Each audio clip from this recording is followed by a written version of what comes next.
नमस्कार, मृण्मयी किचनमध्ये आपलं स्वागत आहे।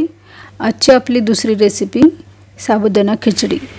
आपण खिचडी बनवण्याचे बरेचसे व्हिडिओ बघितले असणारच, पण ती बरेच वेळा बनवत असताना कढईला चिकटत असताना दिसते। त्यासाठी तुम्हाला एक टिप देणार आहे। तर चला तर आपण खिचडी बनवायला सुरुवात करूया। प्रथम 2 ग्लास साबुदाणे घेऊन 2 वेळा धुवून ते 3 ते 4 तास भिजत ठेवावे। आपल्याला खिचडी बनवण्यासाठी 2 वाट्या भाजलेले शेंगदाण्याचं कूट, थोडे खिसलेले खोबरं, आलं, मिरची, लिंबू, मीठ, जिरं आणि साखर घ्यावी।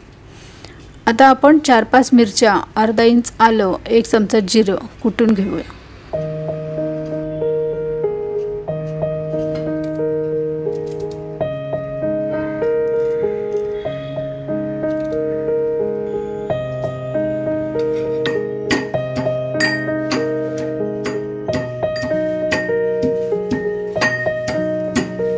खिचडी कढईला चिटकू नये म्हणून कढई गरम झाल्यावर 1 चमचा कढईला तेल लावून घ्या आणि त्यावर थोडं पाणी शिंपडून कढई पुसून घ्यावी, म्हणजे ती एक प्रकारे नॉनस्टिक होते।